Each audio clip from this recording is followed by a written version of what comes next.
Imagine all the time you saved yourself. No, I can't. I can't be bothered to just clip that out and be like, "Hello and welcome to BonkTable. I'm Mass, and this is another Conquest battle report. This time, we're not doing a battle report. We are interviewing a Brandon. Oh yeah, I totally tricked you. I just hit start record, and now you're stuck in with BonkTable podcast. Love it. I can't escape now. So, Brandon, what country are you from? I'm from the UK. Okay. Do you know why I'm interviewing you today? I'm gonna go ahead and guess it's because you absolutely slapped me in Greece. No, it's because we had drinks together in Greece, and I thought you were cool, and I wanted to invite you on the podcast to talk about the United Kingdoms. Aaron won't reply to my emails. He won't reply to your emails. Is it because you beat me? No, I don't give a fuck if I won or lost. Or is it because you had beers with me before you had beers with him? I don't know. Maybe that is the issue, is that you and I have had beers together, and we have not had beers. I need to come to the UK to fix that. Also, I need to do that with the Joshes from Josh around and Aya. Yeah, man, definitely. They're cool guys. Yeah, well, I've chatted with them, and I've been on their podcast, and I think it's super swell. I enjoy every time. Actually, one of the things I really enjoy is listening to the two British Conquest podcasts, Just Roll Runs and Joshing Around in Aya, because I really enjoy them, and I think those guys do like really good radio effectively, better than whatever the fuck is happening here. Yeah, no, they are pretty good. I listen to them quite a lot. Well, I always have to wait because their podcasts always come out. There's like long periods of time between each podcast normally. I know. But when they do come out, unlike BonkTable that has content showing up usually like once or twice a week. People gotta get on that hobby, or that not hobby. I do this as a hobby, but they gotta get on that content treadmill and just pump it out. Yeah, you gotta get big and content pumped. Absolutely. I love how this is like already descended into anarchy. Yeah. We started off well. I mean, as soon as we started, it kind of went south pretty quick. Yeah, it's normal though. All right, so I have some very personal questions for you. It starts off with what's your social security number, but before we get to you answering that, we should ask how did you get into miniature wargamings? Or well, what'd you start with? I started with Warhammer Age of Sigmar. Ooh, back in 2015? No, not that long ago, to be fair. It was probably, maybe 2021, 2022. Oh, that's actually quite recent, considering, like, Age of Sigmar's lifespan? Yeah. I'd say that's pretty recent. Yeah. It was, I was just scrolling for Instagram and saw someone I used to work with, was in a picture posted from one of the hobby shops that I used to go to. So I popped up, gave him a message, and was like, "Oh, hey, do you play this game?" He was like, "Yeah." He's like, "Do you want to come over for a test game?" I was like, "Yeah, sure." And then pretty much from then I was hooked. Played that for a couple years, and then started playing Conquest. I think this is my third year we'll be going into now. So actually, it's next month, I think, is going into my third year. Nice. So, what? I've not been playing very long. So now I have a question, because you've kind of played both for a good amount of time. What's kind of like some similarities and then differences between the two games, like Age of Sigmar and Conquest? Well, I stopped playing Age of Sigmar probably just before I started playing Conquest. Mainly because with Age of Sigmar, you could rock up to a table and be like, read your opponent's list and go, "Cool, I've lost," or "Cool, I've won," before the game even starts. Ooh, that's not good. Yeah, which was rough. But then obviously back then, I was not very good at Age of Sigmar, but I was playing one of the worst armies. But then not really an excuse, because it's all about the player and not the list. And what they say, you can give a good player a bad list and they'll still do well, or you can give a bad player a good list and they'll still lose to a good player with a bad list. But I find Conquest is a lot. Well, you can look at a list and go, well, you can work out what's scary and what's not scary and kind of try and pilot around those things. And if you're lucky, your list has ways to deal with those things that are scary. So it's better on the list build. Yeah, I like. Don't get me wrong. You can put in effort and build a bad Conquest list, but I feel like even some of the, I would say like some of the lists I've seen that I would be like, these are not that great, still has some teeth in there. Like you got to be careful of, and can't just be definitely. Like, I'm asleep now, I will win the game. The tournament I just played, we had when was it? It was last month. We had one down here, just a small 12-player WC event. Nice. And one of the guys was like, I don't know if I want to play. And I was like, oh no. I was like, God, how come? And he was like, it's my only weekend off. I've been working loads. I kind of want to lie in. And I was like, that's fair enough. I was like, if you drop, the guy who owns the shop was like, if you drop it, we'll go to 11. It won't be a WCE.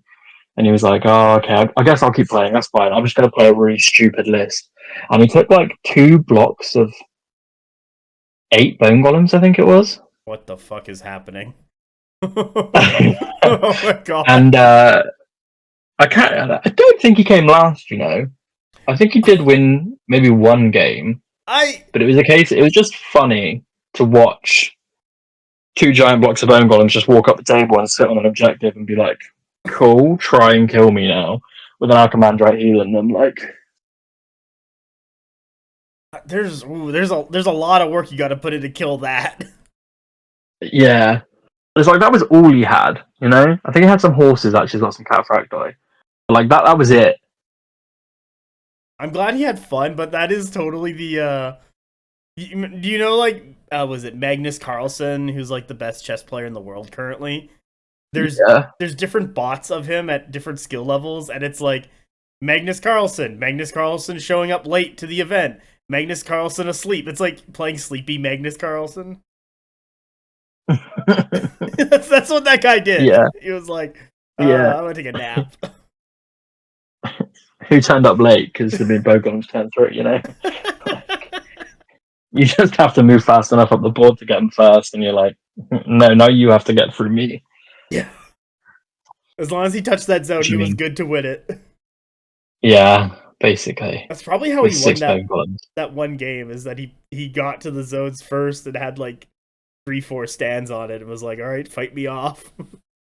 Yeah, basically.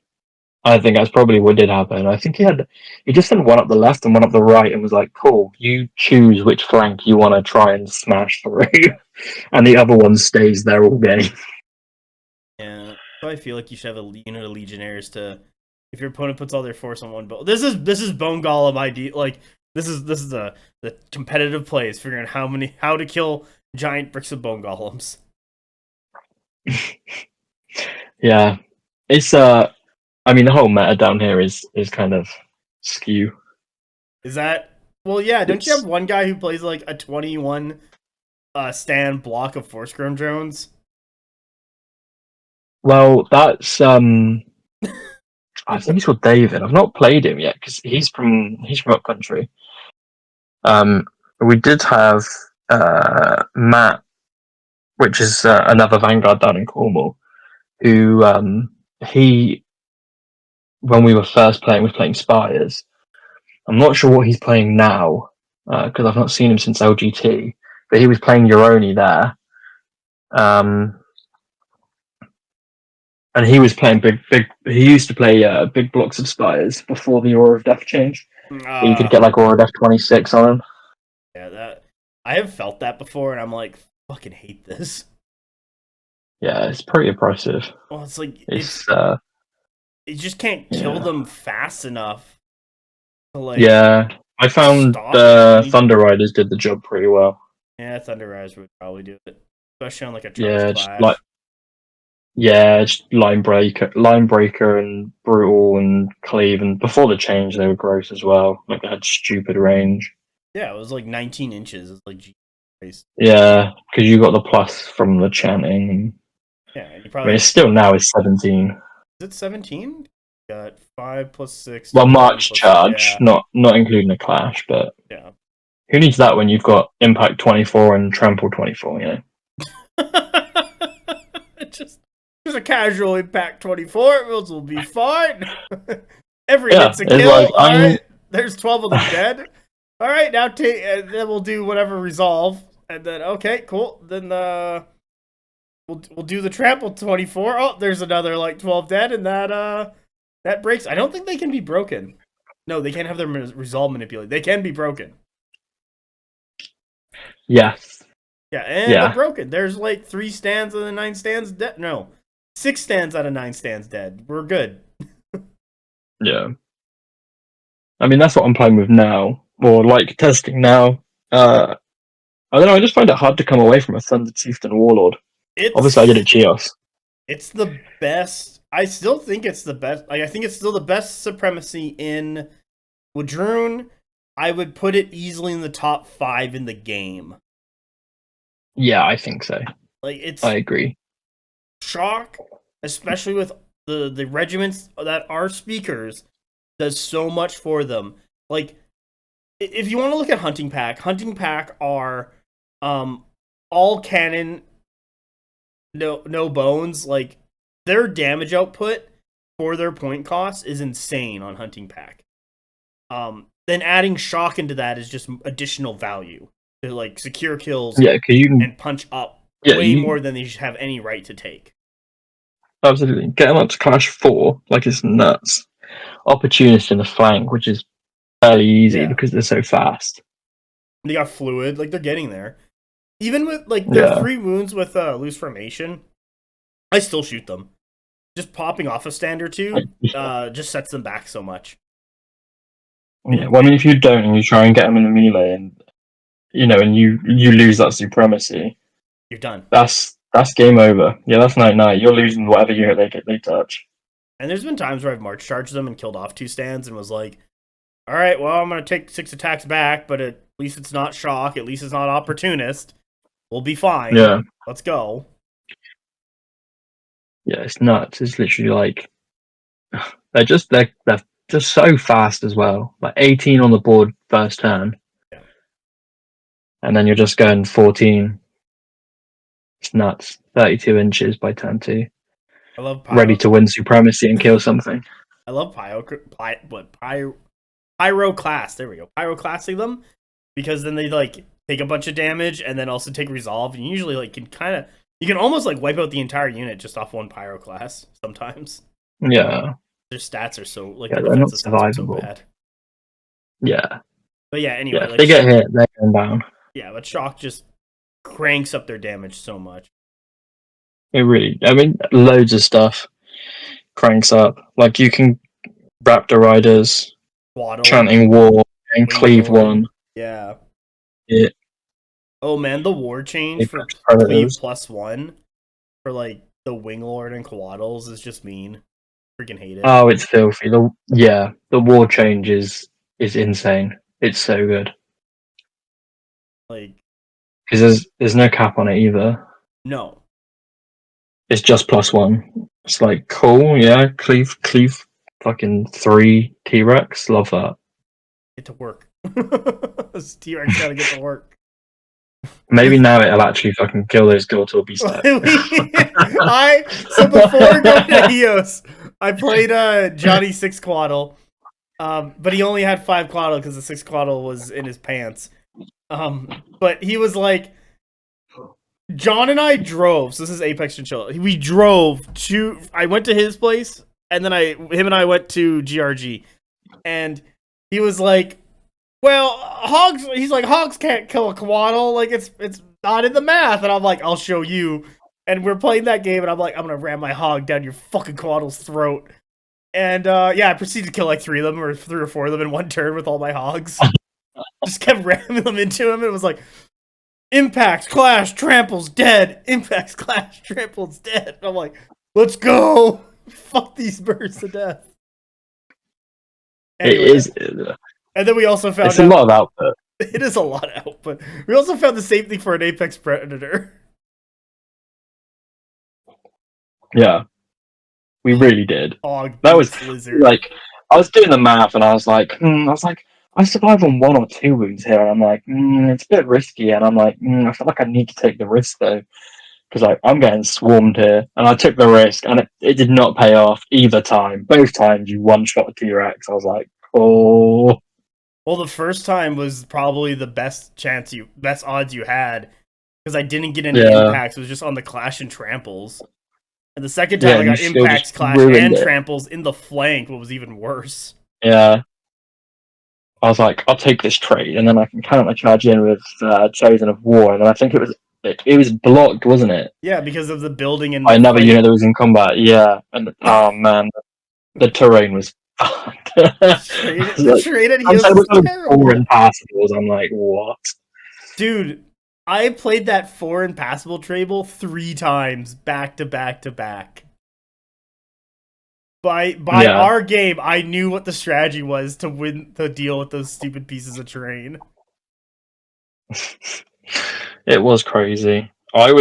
We've just started doing a league down here, and I was thinking of using those terrain pieces, like the terrain layouts, and then I was like, nah, I'm not going to put my local players through that. I was like, I've been through it, they're not going for it too. The tournament pack says 2 pieces of obstructing, and they're like, let's do 4, because fuck them. Yeah, literally. So rough. I was thinking that. I was like, I swear it's only supposed to be like 2 max of like any piece, and then it's like, there's 4. Have fun. I think I'm just gonna commit violence to like. If I end up at Chios again next year, I'm not gonna lie. I think I'm gonna commit physical violence to one of the PP staffers if I see 4 fusions on a table. Like, I think Leo's getting jumped. Yeah. I'm gonna jump on his back and hit him in the side of the head and start screaming out, "I am Beowulf," as he starts running around. And that's only because there's no beers, right? Like, yeah, that's especially because there's no fucking beer. You saw that text message. I did see that text message. It's like midnight. There's no beer. Bring beer. He just fucking tagging Stavros. Yeah. And then being like, "Oop, no, wrong one. Stavros." I was getting told you can't tag Stavros, and I'm like, who do I tag? It's like tag Stamos, and I'm like, all right. And then they yelled at me again because I was like, why are you tagging Stamos? And I'm like, you told me to tag him. I'm like, that was the right guy. Oh man, it was a real good time, wasn't it? It was really good. Oh, I loved it. I loved just us like hanging out on the beach drinking, or like the after. I'm so glad I went and bought that bottle of whiskey. It was so good. That was a good whiskey. That was a very good whiskey. Glenfield. I forget exactly what the name is on it, but it was smooth and mellow. Probably Google it.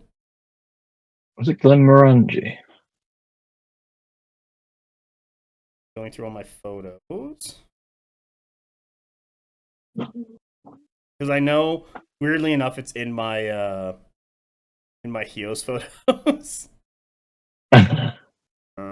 There it is. Yeah, it's Glenfield Single Malt Scotch Whiskey, Perpetual Collection VAT 1, Smooth and Mellow. It's good whiskey. It is 40%. That was a liter. Drank a lot of that. Yeah, we basically finished it, didn't we? We did. Well, you guys stopped drinking, and I just kept drinking because I wasn't going to bring it home on the plane. It's already opened. I don't blame you. I drank I think I drank 2, and then someone handed me theirs and was like, down it, and I was like, absolutely not. It's not one of those nights. It is one of those nights. I think I gave it to Saxon, and then Saxon downed it. But Saxon's Australian, so. Yeah, when we were doing that round table, and I just got up and grabbed like a case of beer and was like, "We're drinking this now." Yeah, Saxon was sat next to me, like, "What? Where's mine?" Yeah, I didn't realize I was sitting beside the other alcoholics, and I was like, "Oh, sweet, we're gonna have fun." He just basically opened it up. Oh my god. I love how we didn't contribute anything of value. Just getting drunk and rowdy. It was We're doing literally, that. we just sat there nodding, being like, yep, yep, Yeah. pass another beer. Yeah. Yeah. These sound great. I really don't care. Please make the game good. I'm happy. Yeah. Buff Nords, they're bad. Come second. That's why Nords is, yeah, everyone can blame me for Nords getting not buffed. Actually, you blame me for the Nords nerf for the fucking Raider captain. Yeah. Use that No every more light game. scoring for you. I don't even I was like, oh, they've changed it. It must be something really good. Because, to replace light scoring, and it's like +1 resolve, I'm like, that's fucking useless. It is so fucking I'm like, no one is ever going to take this.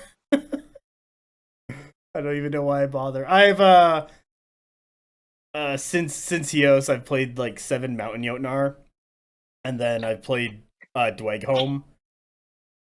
Yeah, I don't. I'm like, I like Nords. I just think like there's some internal stuff that needs to be fixed. Mostly like its scoring options to open up more of its warbands to be viable picks, because they have like weird warband selections where it's like the blooded warband is very good, but there's bits and pieces I want from other warbands that have pieces that are not as great to make a cohesive list to deal with the nonsense that is currently happening at the competitive meta to deal with nonsense. And so I'm just like, fucking annoying. See, this is why my meta is so great, because like you guys play like meta because there's so many of you. Like over here, our big tournaments are like 28 players, 30 players. Like that's it. That's like the most we managed to get. Oh, the largest Canadian tournament was 20 players. Oh Christ. Yeah, it's the Americans that have the big tournaments where they're like, oh, yeah, we just went down for an event. It was 40 people. And I'm like, oh, sweet. Good job, guys. Yeah, I'm like, I'm just going to go to my local event. It's 12 players. Woohoo. Yeah, I'd be freaking But, like, thrilled if I had 20 players who would attend events like once a month. Yeah, I mean, we tend to do one every 3 months. We try to aim for. And then make it work around the 2 big ones in the UK, which are LGT and Games Expo. Yeah, that's fair. Those... Yeah, so that way we get our 2 big ones, and we get to like fill our 5 tournaments with just little ones in between. You need the little ones though. Down here in Cornwall. Pardon? You need the little ones though. Yeah, definitely. I mean, our community is also like really new. We've only like a lot of our players are only been playing for like a year. There's only a couple that have been playing for more than a year. So the meta is like all over the place, really. We don't really have a meta. It's just, you know what? Screw talking you bring about whatever what you faction you play. Tell us about the UK meta and your local meta. Well, it's a bit. Well, I mean, I guess LGT, we had a lot of different lists, but the top ones weren't the ones that I was expecting. You had obviously me with Uroni. I was playing big block Uroni. I basically just copy and pasted Carl's lists from. Did you play his list? I can't lie. Yeah, I basically just copy and pasted Carl's list. It was the end of Chios, and I was like, Carl, I got a tournament in 2 weeks, and I don't have time to play test anything. I was like, can I copy your list? He was like, yeah, man, go for it. I was like, ideal. I think I played 1 game with it before I went to LGT. That's as much practice as you need.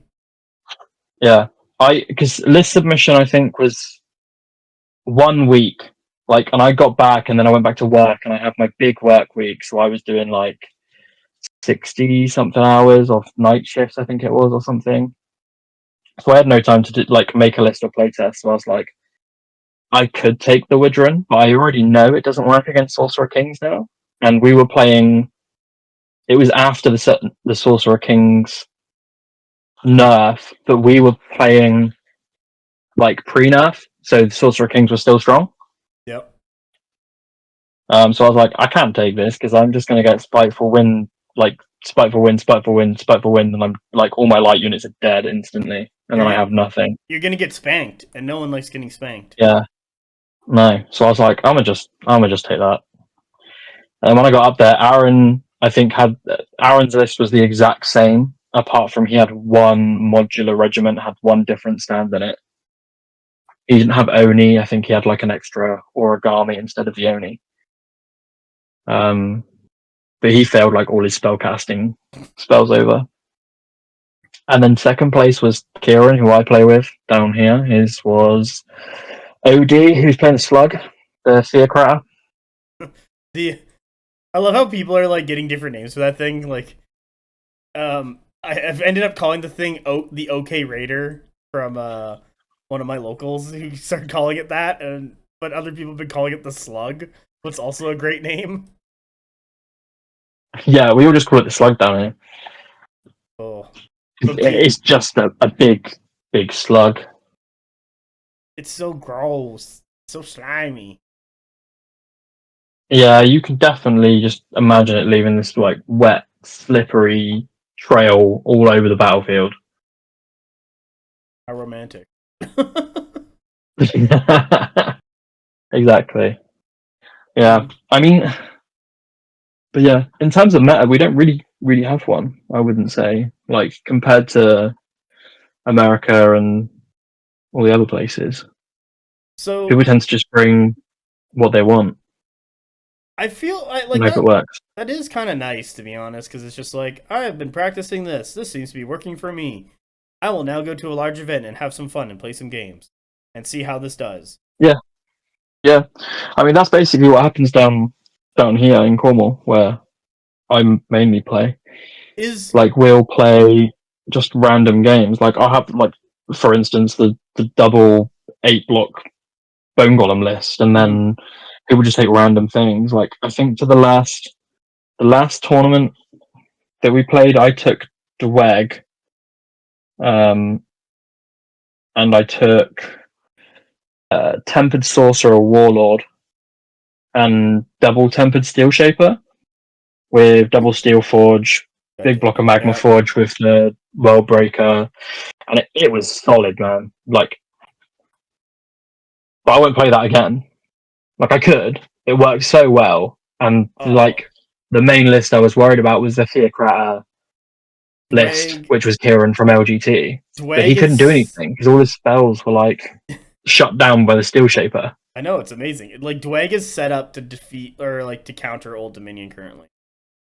Old Dominion has some tools to try and crack Dweg home, but the -1 defense, remove all hardened spell, and then with their like Cleave 1 or AP 1 on a lot of stuff, just does enough damage to like kind of break through a lot of their defense, and especially if they're not taking resolve, that you can just do a ton of damage, especially on like Steel Forge. Oh my god, so good. I was making the Theocrator D1, and I was like just hammering it with Fireforge shots until it died. I was like, this is the best. Yeah, I'm losing, but I'm gonna kill this fucking thing. Yeah, that's literally what I did. I was like, yeah, effective range, spend the token. It's like 19 barrage. I'm like, cool. You're saving on ones. Cool. I do love it's like Steel Forging Tenacious 1 and Indom 1. Oh, it's so good. Steel Forged is so good. I know. I love them. They're literally insane. Being like, cool, I'm going from 5 to 7 attacks, and I'm going to do like 22 attacks. Oh, and I've given them rerolling 6s and Deadly Blades from the Tempered Steel Shaper spell, and man, I should going Clash 4. Fuck. When did I cast Clash 4 reroll 6 Deadly Blade.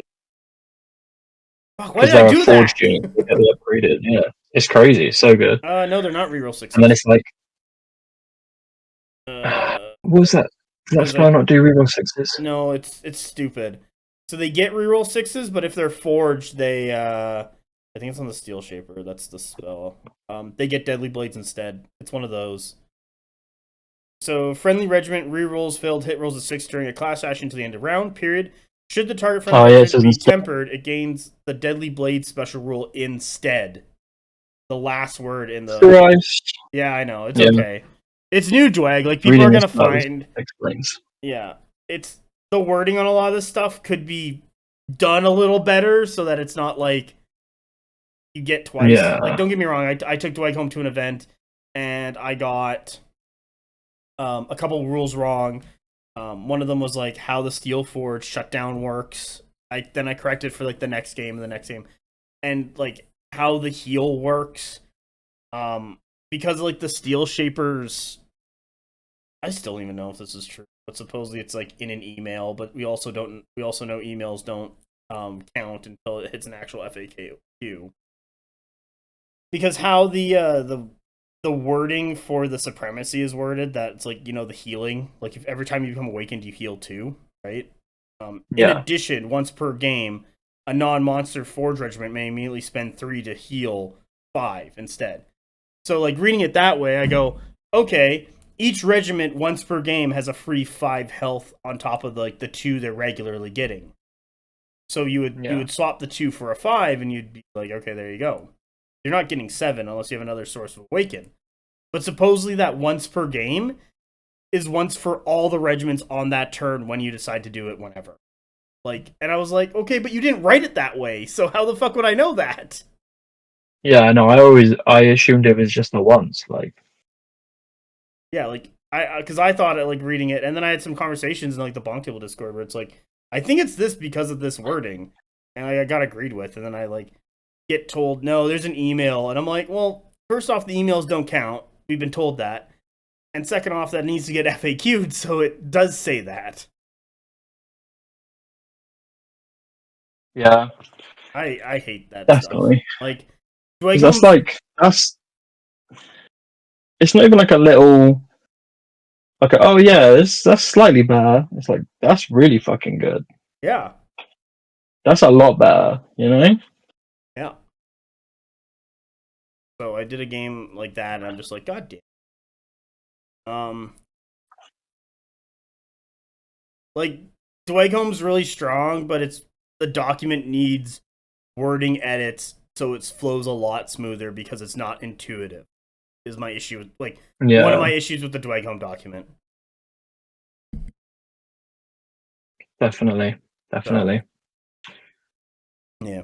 No, I find it's good. I mean, pre-Dweg, I mean, the whole reason I got Dweg in the first place was because I was like, what?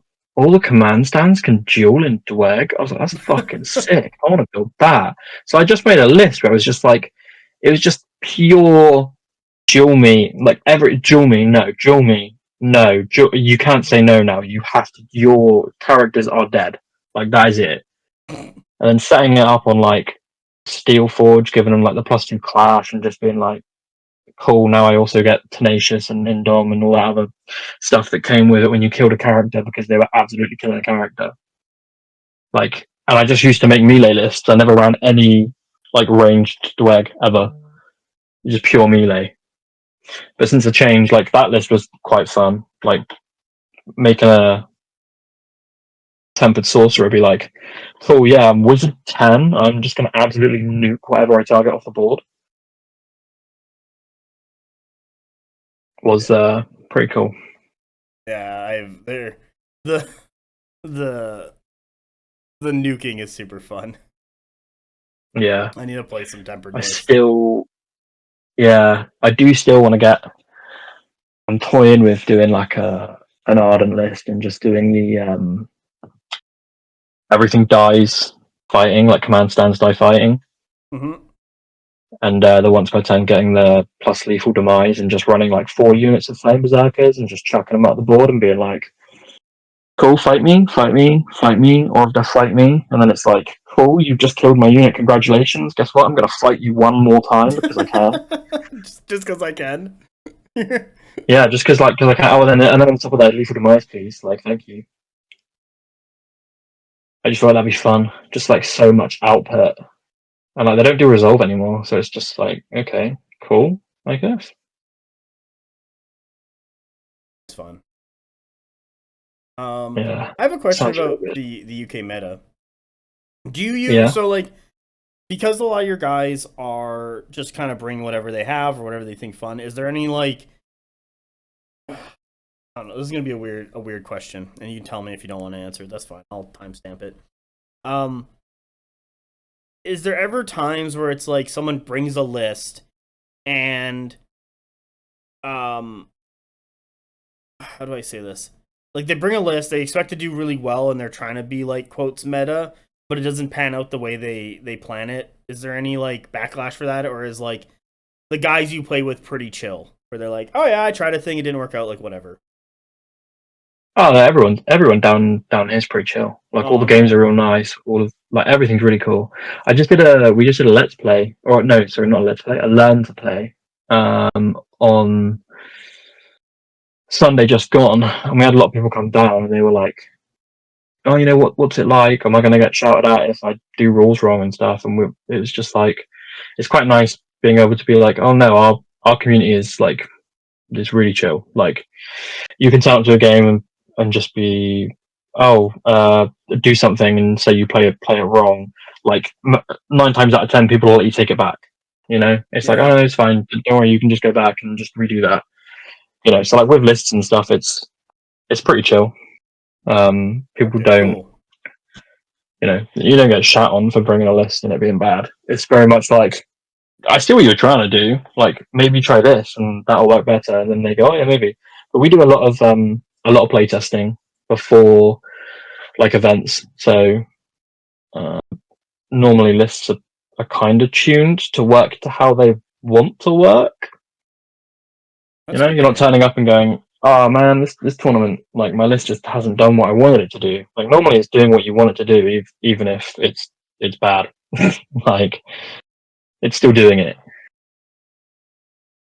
Okay, I get you there. No, I'm glad because like we were talking earlier before we got into like Dwight Home and everything about like your meta, and one of the questions I had in the back of my head was that like because it's so weird and people are more just kind of playing and enjoying themselves and all that stuff and not really trying to like push it. Like, is there ever any times like people who come in are like, well, I wanted my toy soldiers to do good because they're my toy soldiers. Like, you don't have to deal with any of that crap. Nah, no, Okay, not that's really. good to Everyone's hear. really chill. Sometimes you get the odd like frustrations due to like dice rolling or like a misplay, but it's like that's just like passion, really, isn't it? It's like it's being invested in a game and wanting to do well. No, That's not exactly. really anything to do with lists. Okay, well, I'll get into my next question. Thank you for that one. Um, what? So, what got you like earlier on? I asked you know like how you got into like Age of Sigmar, then you got into Conquest. So, what got you into Conquest, and then what got you into the factions you play? Because by the sounds of it, you play Wadrun, Dwegholm, and Euroni. But I don't know if you play anything else. So, like, what kind of like why did Conquest look at you and say like originally you said like the lists that you could just play a list in Age of Sigmar, but was there more? Like, was there? Did you see it on the shelf and you're like, whoa, those look cool, or like what? So the guys I play with went up to was it? It was either London Grand Tournament or Expo, and this was before I was like properly into tabletop gaming. Um, it was just before I started playing Conquest, and they came back down after watching the games getting played, and they were like, "That game looks cool. I want to play it." So they obviously they all invested, bought all the models, bought the armies, painted it up, started playing. And then it was just a case of like, "Oh, do you want to come over and try this game? Because we're probably going to stop playing Age of Sigmar because it's we're not enjoying it anymore." And I was like, "Yep, fair enough." I was like, "I am ready to sell my Age of Sigmar. I do not want to play this game anymore. Like, it's not a fun play experience for me." I I need literally, to. I played. Sorry, I need to do the Andy meme where you're like dropping the toy. It's like, sorry, Age of Literally, Sigmar, Conquest is my new best friend. yeah, literally, it was. It was just like that. It was like Age of Sigmar was. It was just deploy models, get shot off board, or like move up, die because your army's not, the army that's just had the latest rework, and then you just have to wait a couple months until the next army gets reworked, and the old one got nerfed, and then it's, oh no, that one's the new one that you want to play because it's had new models and it's all been tweaked up and like over the top. But yeah, I went to a table, played Conquest. I played as so I played with one of the guys who was teaching me to play, and he was playing City States against OD. And I played one game, and I was like, "This is so much better than Age of Sigmar. I'm like, it's so much more balanced. Like, I'm not just getting absolutely wiped off the table here. Like, I can actually plan and counterplay, and it was actually really good." And then I was thinking about what to play, and I kind of wanted to go Spires. I was like, oh, I quite like a Spires. They look wicked. And then one of the guys was like, "Don't play Spires. I fucking hate Spires." One of the guys plays Spires, and they're so gross. It's like he like double volleys me, and it's so gross. And I was like, okay, I don't want to give anyone else a negative play experience, so I won't play Spires. And then I was like, I don't want to play OD because that's what the other guy was playing, and I didn't want to play City States because that's what he was playing. So I was like, it's between Dweg or Widgerin, and I went for Widgerin. Back when they had like the weird chanting where it was like there were 3 tiers and you had like all different markers to chant and stuff, and it took me like ages to learn it. But then when I got it down, it was fine. And that was just the only I played. I was like, orcs riding dinos, that sounds wicked. It is pretty wicked. We had discussions in early BonkTable to do like have Cass stand in front of a whiteboard and draw it out and explain it like a university professor. Of what old chanting was. Cool. Yeah, because it made no goddamn sense when you read it.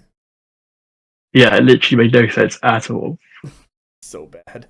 And then after that, I was hooked. I bought so much Widgerin. It was unreal. I bought the 2K starter army set. And then I have so much Widgerin, it's unreal. After the Widgerin, I was like, I kind of want to give Nords a go. Nobody plays Nords in the UK. Well, not nobody. A few people play Nords in the UK, but like not enough to properly represent it. I think there was only 2 Nord players at LGT. Oh wow, okay. Were they playing fun stuff? I only saw the guy who came third, and he was playing a similar list to what you played at Chios. Yeah, it wasn't identical like copy paste, but it just follows the same premise of, oh look, everything's on the board, turn 2. Yeah, you liked that. Yeah, you loved it when I was like, yeah, my entire army shows up. You're like, what the fuck? I mean, I was thinking a lot of things about your list. I don't think love was one of them. Romantic love? Don't worry. There's plenty more where that's coming from. Yeah, maybe. So yeah, I bought a load of Nords. Built tried playing it for a bit and was like, I hate this. I was like, I really don't like Nords. And that was the first time I actually spoke to Carl as well. Oh, okay. Yeah. That was like, looking back on it now, I'm like, oh god, I was a twat. I jump in the Nord server and I'm like, Nords are bad. And Carl was like, Nords aren't bad. He's like, what are you on about? They're really good. You do this and this and this and this. And I'm like, yeah. I'm like, but why would I play Nords with like terrible stat lines when I can just play a good stat line army? I was like, what was his response? It was something like, oh, well, I'm glad your meta allow you to play like that or something. And I was like, that's so rude. And then like I met Carl and I was like, oh, he's actually sound. He's just, that's just Carl. I love how there's more and more stories of just like, then I met Carl in person and he was super chill and really nice. Weird, because I never talk in like Discord servers like that. It's just it's too much. Every now and again I'll post a list or like I'll have a look and see, but like other than that I don't really do anything on the Discord. So like I never had like an opportunity to talk to him until I didn't even know who he was. I was just like, I was just some guy from America, like. And then I met him. I was like, oh god, I was like, I gotta see Carl. Like, I wonder if he remembers me from that one thing we spoke about like a year ago, over a year ago. I'm like, nah, probably not. Do you want? I can DM him and see if he wants to join this call to answer the question, then kick him out. No, I already spoke to him about it. Because when I was there, I was like, it's bugging me. I was like, yeah, we have spoke before. He was like, really? I was like, yeah, back along. I said this, and he was like, oh yeah, I remember you now. So that was fucking stupid. It's like, yeah, it was stupid. But hey, I kept playing, and I figured it out, how to play Nords, and that was fine.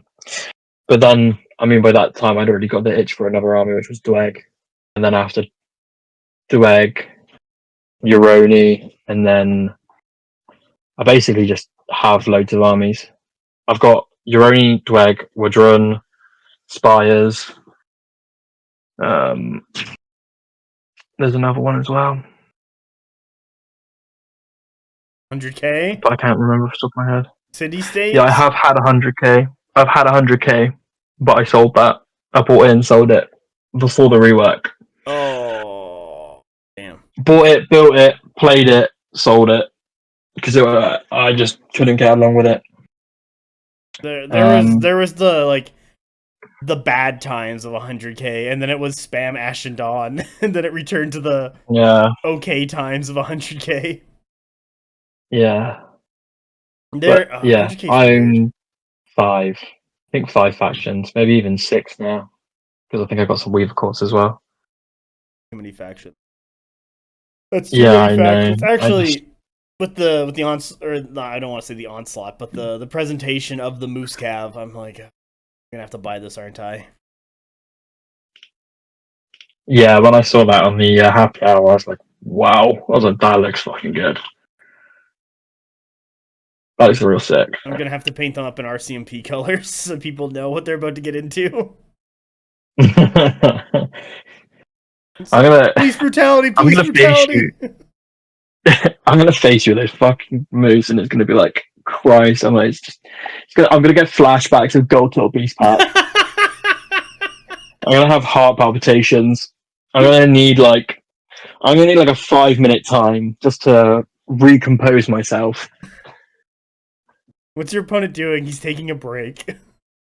I've just sat on the floor, like rocking, like T-Rex. What? Gold Top What? No, that doesn't work. How did that happen?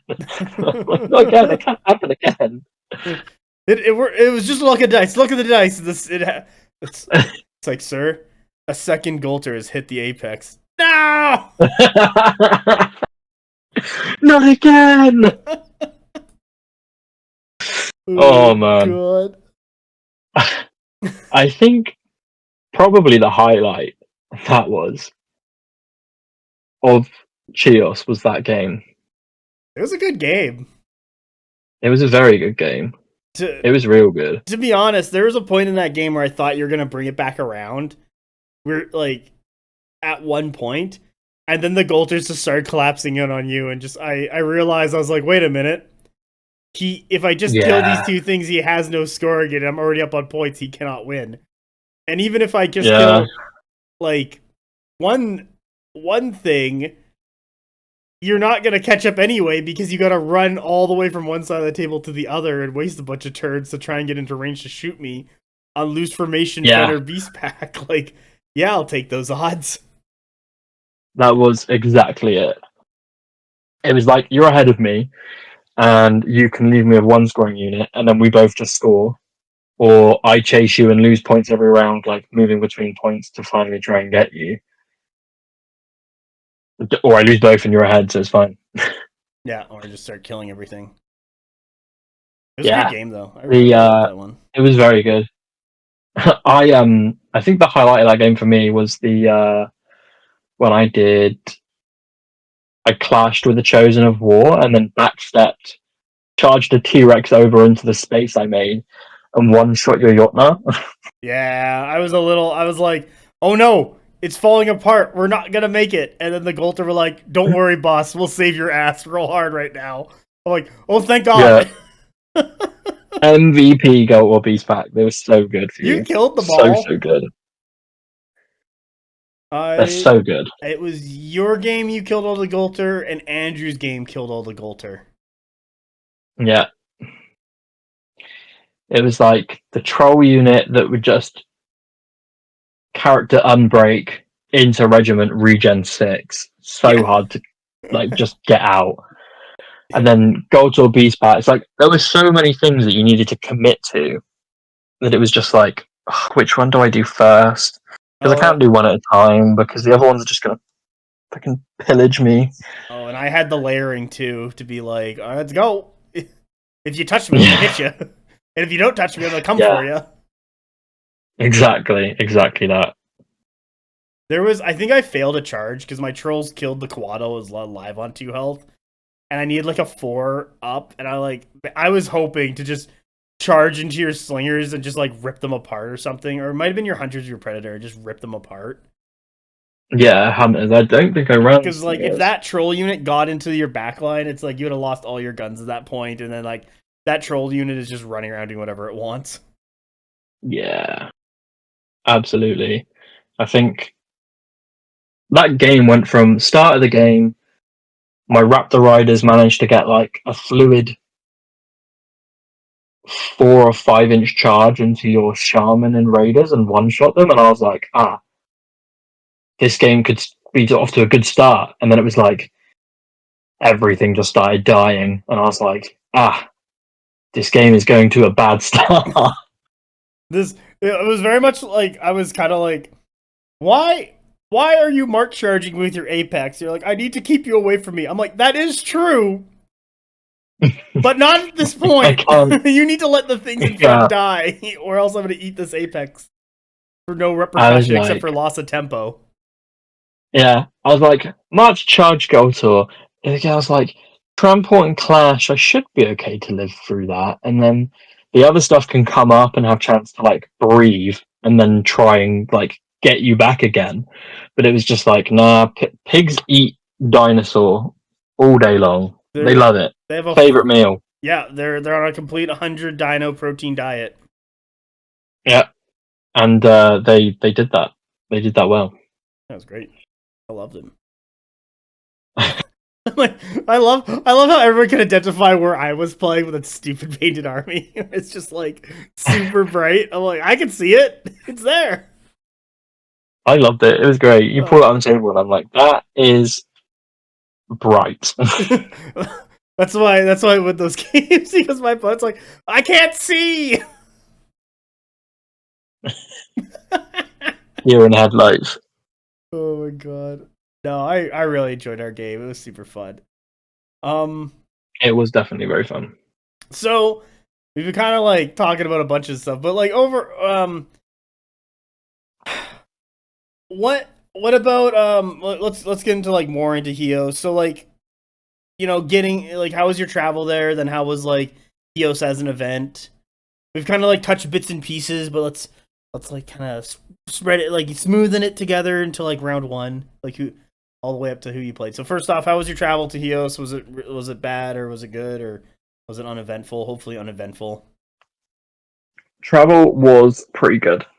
I came up with the guy who owns the shop that I play at. Yeah, he was first thing wants to come.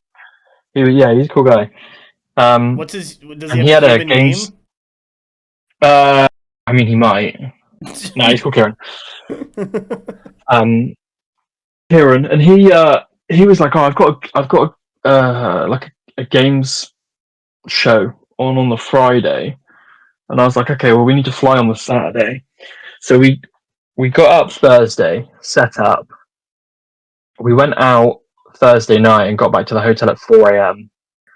Got up at 7, did a full day in like a games show, selling like 3D printed models and, you know, having like a round at other games and stuff. And then after that, drove straight up to the airport, got on the flight. I think I got an hour's sleep on the flight, and then straight over to Athens, which wasn't too bad. How long was that flight anyway, from London to Athens? It wasn't very long. I think it was like 4 hours. That's like all in.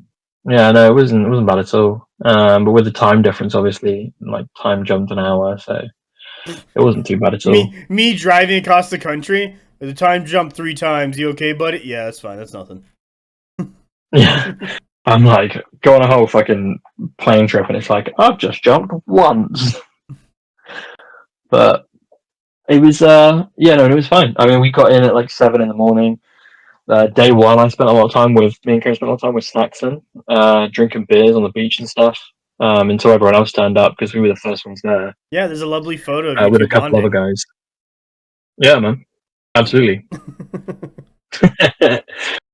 And then I was like crashing out because I'd had like no sleep, like after going out drinking, and then only having like 5 hours sleep over 2 days. No, 3 days, because it would have been the Thursday, Friday, and then the Saturday. I was it was to the point where I was like, I said to Saxon, he was like, "Why don't you go have a nap, man?" And I was like, "Nah." I was like, "I'm gonna get real bad FOMO if I want to be here when everyone turns up. I want to say hello. I want to socialize." And I fell asleep at the table. Saxon woke me up and was like, "Bro, you just fell asleep." I was like, "Yeah, I think I'm gonna take that nap." I then had like a 2-hour power nap, and then I was golden. Came back and we carried on drinking like all day, until late. But yeah, it was just really cool. Like the travel over was fine. Beers on the beach, everyone was really cool. Everyone was chill. Food was great. The tour around those villages was really cool as well. That we had on day one. I liked it. Yeah, it was really good. Was it Medstick? The natural chewing gum? Oh, that's gonna be in my brain for the rest of my life. Well, I'm glad you remembered because I forgot. Oh, I don't know if you know this about me. I have 2 wonderful abilities that make me who I am. 1, I'm dyslexic. 2, I have a semi-photographic memory. So I just remember a lot of random crap. You remember everything. Just like, yep, I remember. I still fuck up shit because I'm too busy doing other things. Yeah. Well, I mean, the memory thing's cool though. Very cool. Oh man, my parents got me tested when I was a kid, and I broke the tester because she started asking my question, and before she could finish the sentence, I answered it. That's pretty cool. It was funny. Like I did the I don't know. I was in like grade 3 when they did this to me, and I did it, and then they're like, "You can go, you can go," and I'm like, "I'm gonna go play," and I ran off. Just. Oh, my parents told me about that later when I was like a teenager. I was like, "Oh, you thought I was stupid?" It's like, "Yeah, we thought you were stupid because you couldn't read." Oh man, that's crazy. Yeah, but instead you're dyslexic. It's like, oh my god. Yeah. That is brutal. Yeah, there's some real life lore for mass. That's nuts. I mean, crazy. I'm sorry. I'm just talking about dumb shit. Please continue. Nah, you're cool, man. You're cool. I was it's actually great because it bought me enough time because Chios was so long ago. I've actually forgotten which games were played where. So I've just gone onto the Chios live feed on Discord and just scrolled up and found the games that we played. Nice. So now I know which games were where. So game 1 I was against Brian, who was playing Dwagame. Oh, you know this guy. So to give you an idea who Brian is, he won LVO. What was like a 30-person event with a ton of like really competitive players. And then he won Adepticon. It was a 62-person event with a lot of competitive players. So like, he's no slouch. Yeah, it's crazy because I was going into this with like mad imposter syndrome because I'm like, should I be here? I'm like, this is the world championship. I'm like, I like just rock up to events. I just play. Like, I've never really taken it very like seriously competitive wise. Like, I just take a list that I've played and works, and I think it's cool, and just managed to like place top and like I think it was LGT last year, where it was literally my first time at like a major tournament for any tabletop game, and I managed to come 5th, which basically threw me ahead in points. And then I was like, Nice. I'm like, ever talking to loads of people, and I'm like, because obviously the community that I play in was like really new, and nobody really did meta stuff, so like I never really had like deep, in-depth conversation about Conquest, and then turn up at this World Championship like best players in the world, and it's like everyone's having the deep chats, and I'm like, oh my god, I'm like, this is so cool. Did you sit there listening to like Saxon? Like he would like sit down and he would be like old man. Look, it's like everyone shut up. An old man is speaking, and everyone would gather around as he would tell his Conquest stories and like how to do stuff in Conquest. And I was like, oh, this guy's really smart and knows what he's talking about. Yeah, absolutely. I like talking to Saxon. He told me something, and I'm like, you're the smartest man I know. I'm like, what's going on here? I'm like, you're like Einstein of Conquest. I'm like, this is crazy. Like, just, and like, even now, I still message him like quite a lot on Discord, and just, you know, we talk to each other about tournaments that are coming up and stuff, and send each other lists and things, and, you know, talk about stuff. And I'm like, I'm like, the things that you come out with, just, they get me excited. Like, all kinds of excited. Nah, he's really good. I actually, when I first saw you two, because you guys were like chatting and hanging out when I first rolled up, I thought you guys were like two best friends hanging out again after not seeing each other for a while. Yeah, that's what it felt like. It really did, because it was like we kind of got there and we were in the car, and Saxon was just like, I don't know anyone, and I didn't bring like a +1. He was like, so I'm just gonna like latch on to you guys being like from the UK, and we were like, yeah, cool. We just started drinking beers and chilling. It's just fucking cool, you know. You're all good. It was wicked. Really enjoyed it. But yeah, game 1 was against Brian playing Dweg, and the game was real close. I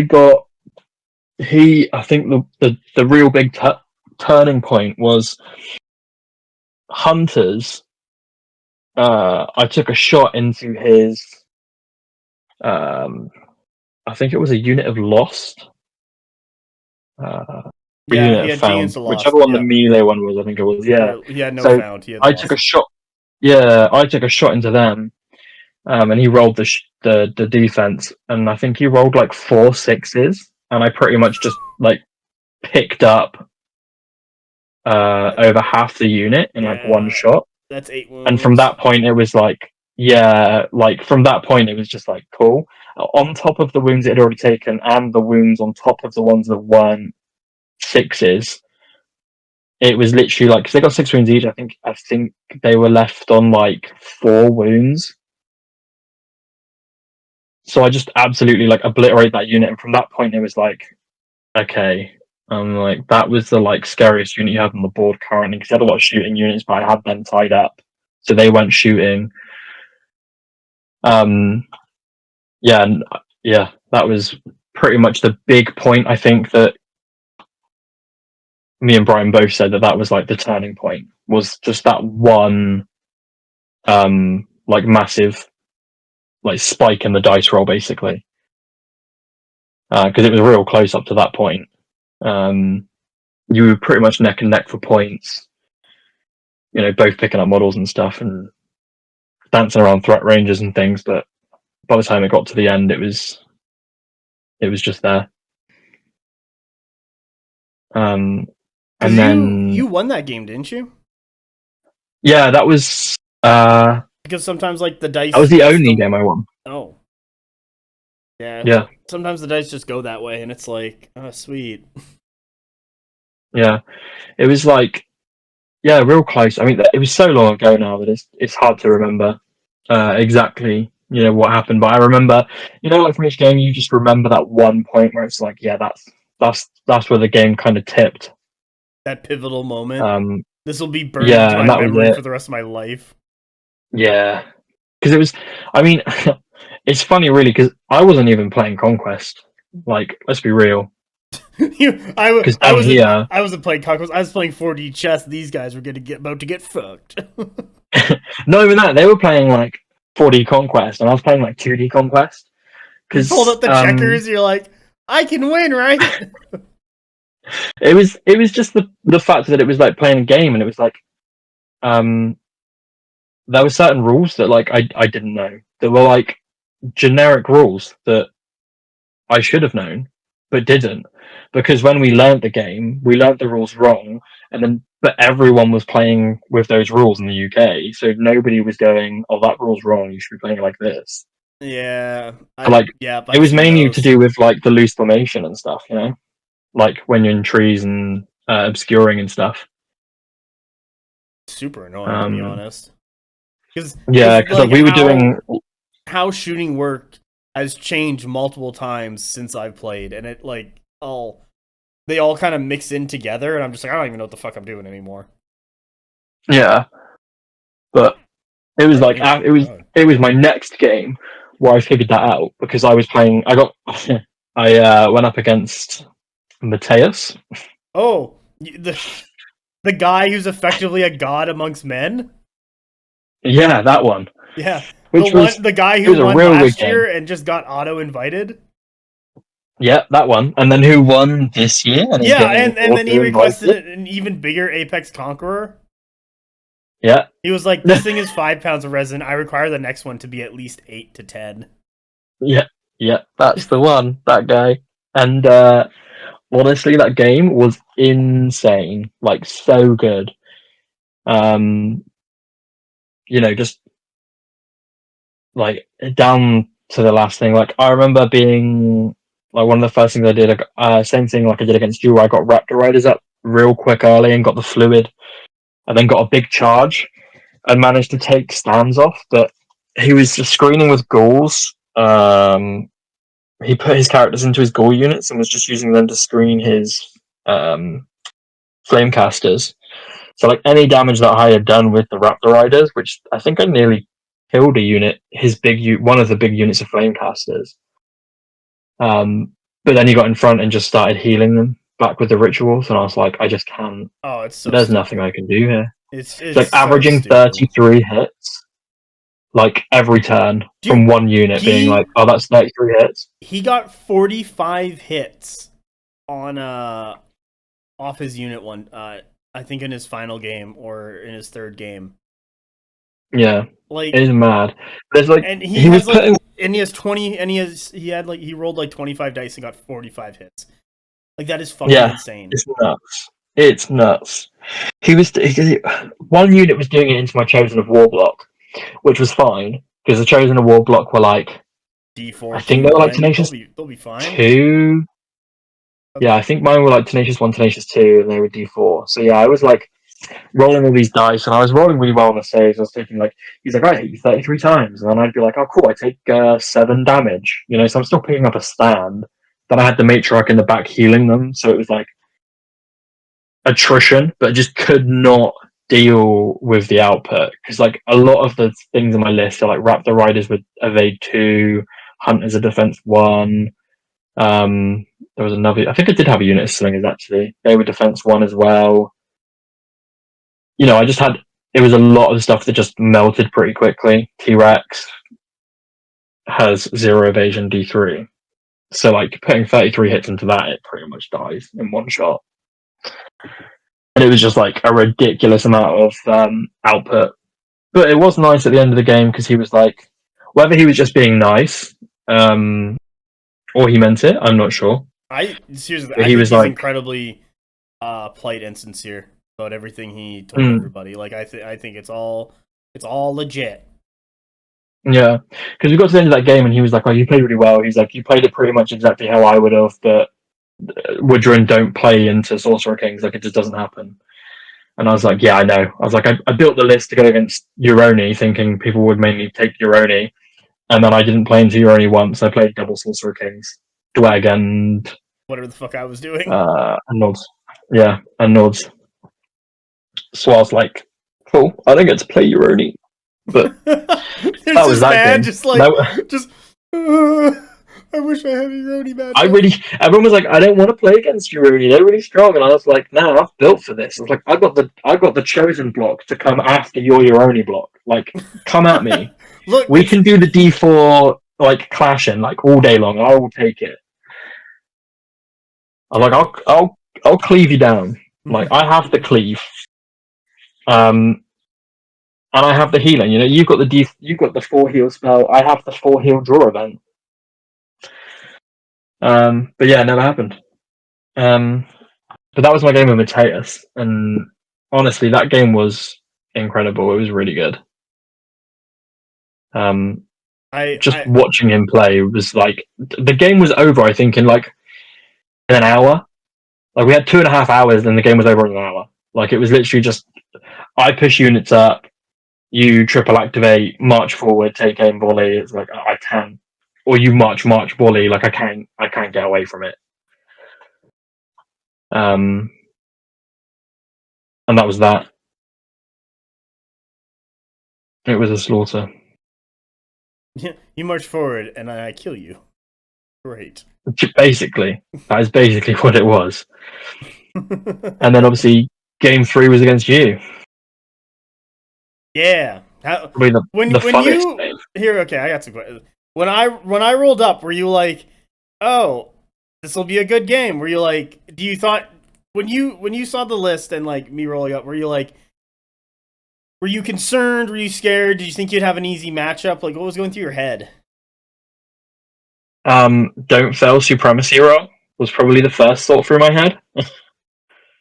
Okay, that's a bad one. Sorry, not supremacy roll, reinforcement rolls. Don't fail reinforcement rolls. Oh, but if I recall correctly, you did fail a bunch of those. I did fail a lot of reinforcement rolls. Yeah, I had stuff coming in auto, quite a lot. But I mean, I was just like, Nords, I'm like, Nords are pretty squishy. I'm like, if I can get into you, I might be alright. But then I didn't really know what to think. It was kind of one of those ones where it's like, nobody really plays Norse down here. There's not a Norse player in my community, like down here in Cornwall. So you don't have the practice to understand like what they're trying to do. No, yeah, no, not at all. Like there's no. There used to be one, but I actually bought her Nord army off of her. And then there's one more, but he doesn't really play in any of the tournaments that we do.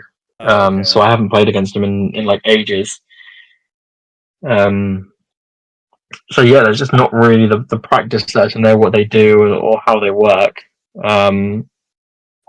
Even though I had the army, you know. But I mean, I didn't. The last time I played Nords, I think, was before their rework. Oh, that's a completely different ball game than what they're currently doing. Yeah. Because like before their rework, they played like Wood Elves, and now they play like they do pressure. Or like what I did to you is I basically just like layered my threats, so at any point you hit me, I can like counter hit you, and then if you don't hit me, I just move up and relayer all the threats to then just do it again, and I'll get on zone, score them, and then eventually if you still don't engage, I'll just hit you, and then you're in a really bad spot because now all my threats are just in your face. You're taking that damage anyway. Yeah, exactly, and that's what happened. Really, it was like trying to tag certain things. Like I remember your stalkers. One unit of stalkers kept shooting my Chosen of War. I think. Was it the Chosen of War? I believe it was. Shooting your Braves at one point. Yeah. But I also sacked both my stalkers, so I knew they weren't going to win, but they could like stall you out for a turn and set me up in a good position. And it went pretty well, to be fair, that play, because it stopped me from being able to get in, like with the Chosen of War and the T-Rexes. Because that's what I got caught up in, wasn't it? Yep. I couldn't charge in to your backline because those stalkers that were in combat were just in the way, and I couldn't get past them. And then, like on the left, you had that unit of Fenrir Beast Pack, which I just left alone because I was like, "Oh, I'll come for that later." And it just turned out that Nords were a lot harder to chew through than I thought. It's the E2 regenning trolls, and one of the units having T1, and the other one having a sword that kills everybody. 7 cleave 2s gets a lot of work done. They really do. It was it was crazy. It was strong. Very strong. It was one of those things where I played against it and I was like, oh, maybe I'll try Nords again. And then like a week later I forgot about it and didn't try Nords again. Don't worry. There's like current Nords, to be honest, focuses on like Fenrir Beast Pack for the early scoring now. You can run like 5 Jotnar double Fenrir, what's not a bad list. You can kind of take Nord Soup, what is basically 2 of just everything that's good. you're kind of stuck running Volba Warlord, but if you're taking Blooded and Fenner, there's enough flank that you should have a nice reinforcement curve. Like, it's a good faction. It's around the power level 100k. The loss of the captain on Raiders restricts warband selection and like how you build your list, because you need you for sure need 1 unit of Fenner. Probably should have 2 if you're really trying to put some sweat into the list building, to say it politely, like if you're getting all sweaty.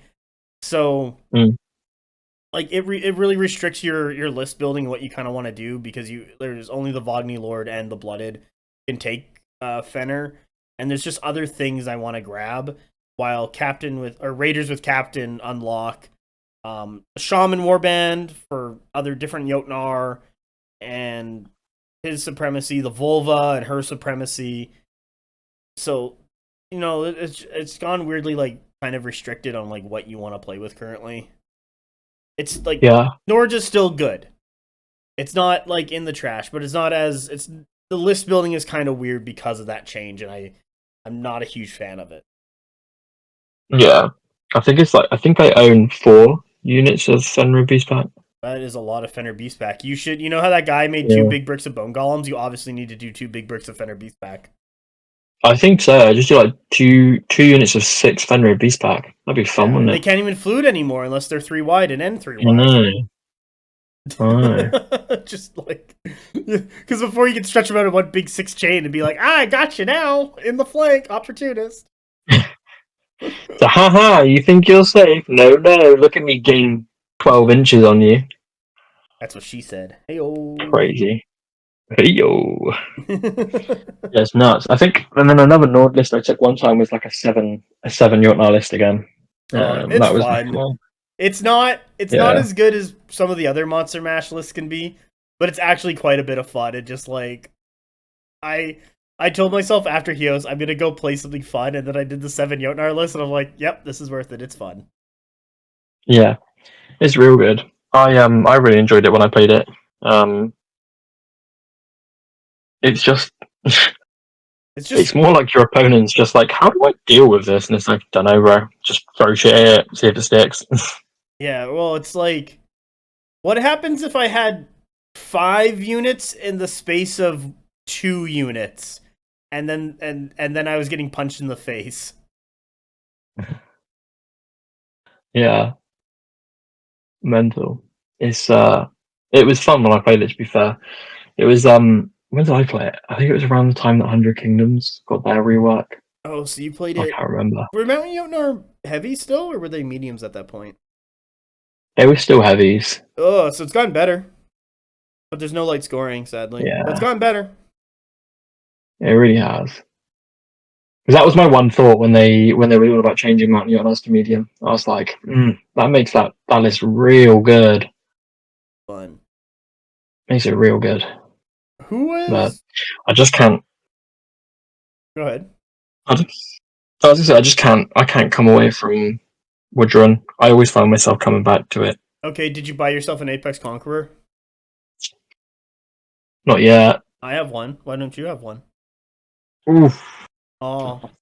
It's a lot of money, man. It's a lot of money. That's fine. That's why we have survey money.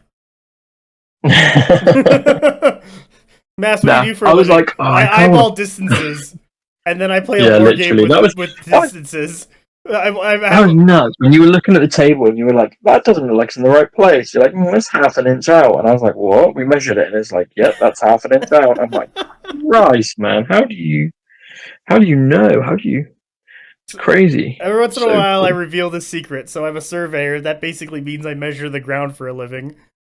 So I look at a lot of distances, and I'm like, that looks fucked up. Let's go figure out how far that is. That is fucked up. Let's go fix that. Yeah, it's mental. Did you ever play War Machine? No, never. Oh, I'm gonna flex a skill that I developed with like drove people insane. I could run my entire like 12-man unit and spread them at the same time, so they were outside of 3-inch AoE blast templates. So 3-inch AoE was kind of like the common blast. Or like AoE template. So like if you direct hit one of my guys, you were just hitting the one guy. Yeah. And instead of catching like a bunch of people, if I was too crowded around, and I would just like eyeball distances. In Mark II, if you knew trigonometry, you could just weaponize trigonometry and win the game. And guess who weaponized trigonometry? Was it mass? It was mass. Because all I I do feel is like it was it was really mean. mass. Anyway, Right. it's fun to Yeah. just like I think this is good enough. I'm about to eyeball this distance. Are you gonna pull tape? Nah, I can't be bothered. It's there. It's there. I've got it. Don't worry. I've had people, I have those Amazing. measuring sticks. I've had people go, "Is that actually 11 inches?" I'm like, "It's a fucking cut stick to 11 inches. Like, what? You like you want me to pull tape on it? Sure. Here, look, it's 11 inches. Like, calm down. It's more That's accurate than crazy. the tape. It's a fixed length. It's not gonna wiggle on you." Yeah, can't wiggle. It is there. Because that's what you were using at Chios, wasn't it? You were using sticks. I know. I love those sticks. I Yeah, give you they are accurate cool. measurements anywhere. Yeah, Figure out the they are really good. They're really useful. Oh, I love them. I got a pair for Carl, Peter, and Brian at Chios. They have 4 through 16, and then I think they have the little the 6, 1, 2, and 4, and then the 5, 2, 3.5 inch little template thing. But I use a lot of smaller movement on. I Yeah, love them. yeah, we've only got. They I've just only got one guy that uses them down here. well, they just make everything so smooth. Of like, I need to walk 10, stick, move, done. There's my 10. Yeah, I'm not fucking around yeah, with the tape really. measure. I'm not getting parallaxed by holding the tape measure too far off the table and getting a weird angle because I can't get myself. Like, if your eyes are a camera, you can't get yourself centered over the table because the table's 4 feet across and you're like 2 feet over now trying to look at this measurement. Like, it's too much and I don't like doing it. And I try and use the sticks as much as possible.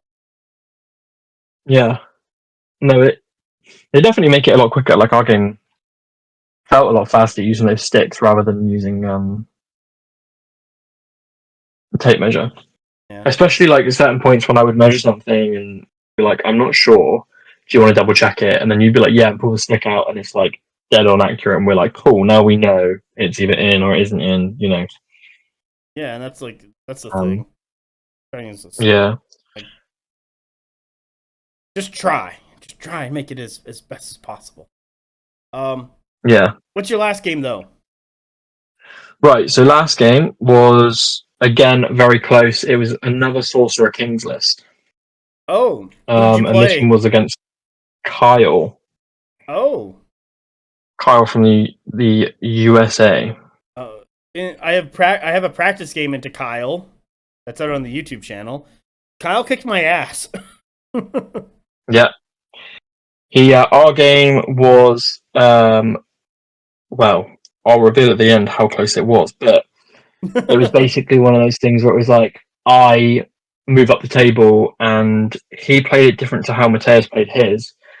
So I was not expecting the spiteful wind, spiteful wind, spiteful wind, spiteful wind, spiteful wind over and over and over again because Mateus never used spiteful wind once. So I was like, let's just get up and try and tag stuff, which I did, but not before he repeatedly spiteful wind all of my like D1 and evade 2 units, which I am not saving any. So I was just literally like picking stuff up with the damage. It's fucking But managed awful to and get is not a good spell and shouldn't be in the game. no, it's like no range, no line of sight needed. Yep. You can just pick a unit on the table and bang, and then anything in 8 inches is bang as well. Like it is not a fun ritual to play into. Your opponent has no counter. No, Your opponent there's has nothing you can do to stop it. no way to interact with it, to reduce it, or to stop it. And it's like, well, if you're going to stop it, you just got to kill all the characters. I'm like, nah. Like, yes, that's the goal, but you're going to be taking some rituals before that happens. Yeah, and that's also a lot harder to do than you would think. Like, especially when there's all these other units on the table that can stop you doing that. Well, yeah, and the Sorcerer Kings players are getting better of like, wait a minute, maybe I should protect the wizard who's in charge to keep doing my bullshit army rule over and over and over again. Yeah, that's the one. But we were playing along, going along. Obviously, Sorcerer Kings takes a bit longer to play anyway, with like adding rituals and then trying to stack your rituals in as well, and doing like it's a lot of upkeep and admin to do for the army. Adding markers and all the other, and like just loads of triggers. So we were getting close on time, and we were like rushing through the last rounds to try and get as many points as we could in. He was going to win regard. If we had gone 10 rounds, he would have won, because I just couldn't put up with that amount of output. Again, like flamecasters shooting, spiteful winds hitting all my units and stuff. It's just one of those things where it's like I just couldn't deal with it really. But end of the game, it got to the last round basically, and I had a T-Rex on an objective, and he had another objective, and it was to the point where he went, "Okay, I've got one more unit to go," and I went, "Okay," and he went, "It's these flamecasters." He said, "They're going to take aim and they're going to shoot that T-Rex." I was like, "Yeah." He was like, "If they kill the T-Rex, I win. If the T-Rex survives, you win." And it was something like, he was taking, I can't remember how many shots it was, but it was basically, he was hitting on threes, I was saving on threes. Mathematically, it was exact the amount that he would have needed to kill the T-Rex. I'm assuming the T-Rex died. The T-Rex did die because I lost, but the T-Rex died with exact wounds. And when it got to the end, I was like, "Oh, that's enough to kill." And then I was like, "Oh, but the T-Rex has Tenacious from the War Chant. So technically I Tenacious one of those wounds and the T-Rex survives." And he was like, "Oh, does it?" He's like, did it have Tenacious? Did it chant? And I was like, "Well, I would have gone this unit, then T-Rex, and it would have chanted." And I was like, "But I can't remember if I called it because we were playing so fast." Oh. So it was like... This is why you need tokens by your shit. Yeah. Well, I had the tokens, and they were there, but obviously rushing through those rounds, I wasn't putting them down, or I can't remember if I put you gotta put the tokens down. I know. But I was like, the only difference this is going to make is whether I... it's not... I'm not podiuming from this, so I'm not that bothered. I was like, just have it. I'm like, I'm not that precious about it, I'm like, it was a fun game. I don't want it to be a bitter taste at the end just from being like, "Oh no, my Tenacious like that," like, yeah. I was like, it doesn't matter. I'm like, it makes no difference to me whatsoever. And it was a real good game. Like, he played it real well. Kyle's a good player. Yeah, it was real good. Really, really good. He would have brought 8 chariots if 8 chariots were good in the meta. Don't you worry, it would have been way worse. Yeah. But it was a real good game. Really good. And then, that was the last game, so that was it. I went 1-3. Not... If I'd remembered my shit, I could have gone 2-2, but... But considering you're like one of the best players in the world, it's not bad. You've already proven that you're top dog. And then, for everyone's information, didn't you 5-0 London GT? I did 5-0 London GT. Just to prove that you are the strongest? Yeah, I came back. Was like, so Greece was like coming back from Greece, and then going, because I didn't take my partner, I was like, right, I need to spend some time with her because I've just gone to Greece and she's been at home with a baby. So I was like, I got to give her some time. And then I was like, and LGT is literally 2 weeks away. List submission was like a couple of days before or a week before. So I literally had like a week or just over a week to decide what I was going to take. and LGT was still playing from post Sorcerer King's changes. Pre Sorcerer King changes. So it still had all of the. They do it fucking every year. They're like, we're gonna play on the old patch. Like, no, you should really be playing on the new patch. Yeah, so it was like, I was like, cool. I was like, Sorcerer Kings is going to be a problem. And like, loads of people are going to play Sorcerer Kings. And I already found out from Greece that my list doesn't work against Sorcerer Kings. So I was like, I wasn't going to try and come back to Greece, Chios. Can I say next something? Year? Yeah. Chios was the test to find out if Euroni or Sorcerer Kings was the most powerful faction in the game, and it's Sorcerer Kings. Yeah. That's what the real. That was what that real whole tournament was about. Yeah, which one's better? Yeah, and we determined it was Sorcerer Kings. But please continue. You're not coming back to Chios. What the fuck is this, Brandon? Well, no, I was thinking maybe I don't, maybe I do. I don't know. And then I got and I went and I was like, wow, this is really fucking cool. I was like, I really want to come back again. So I was like, I need to take something that's going to win. So the last day before I go to bed, we've just stayed up and had our whiskeys, and just like spoken about the tournament and stuff. And as everyone's getting up and saying bye and going to bed, because people were leaving early in the morning and stuff, so like you didn't know who you were going to see the next day before you left. Yeah.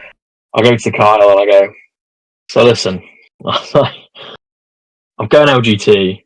I don't have time to make a list and to test a list or do anything. I was like, I have the Euroni to make your list. I was like, do you mind if I take your list and just steal it and just take it across? I was like, I might try and tweak it if I can, but there's no guarantee. He's like, yeah, man, go for it. Just take my list, do what you need. Like, if that's what you got to do, it's what you got to do. I was like, cool. Yeah, so I took his list and I think I played one game with it. One test game, maybe two test games before I went up to LGT. And yeah, it slapped. It was so good. You just fucking, you came back and you're like, I return a champion. Fuck all you. I'm gonna be the very best. And you just kept going. It was good fun. It was really fun. I played. What did I play? I played against another guy called Brandon. Game one, who was playing Spires. You guys are multiplying. Yeah, I've played him every time actually at LGT. Every time I've only been twice, so I say it like it's loads of times, but I've played him every time I've gone. So you don't even play him. You don't even play whatever factions he's brought. You're just playing the player at that point. Yeah, and that game was good. He played Spires really well, but he just couldn't get through the blocks. Game two, I played. I think it might have been Josh from Josh and London Aya. Yeah.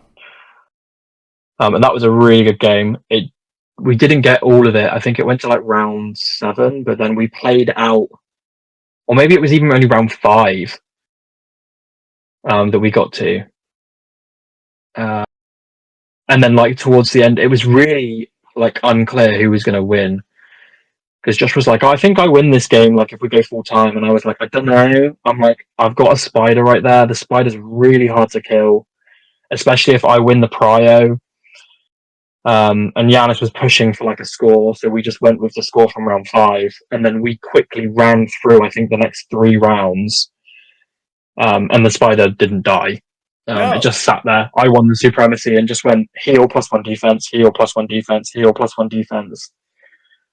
And then on the other side, I had like 2 birds. One blocked him a hurt, and then it came on. And he would have been scoring all points, but I think by that point I was too far ahead because the Euroni early scoring is disgusting. Especially when running like the birds, because it's just like a 20-inch on the board. Turn 2, if you really want to, you're just scoring whatever objectives are there. Not gonna lie, game 3, yeah. Game 3, I played against a new player who, like, we turned up to his table and he was like, I don't know what's happening. He was like, this is the first time I've really played the game and I've just gone 2-0. And I was like, oh Christ, really?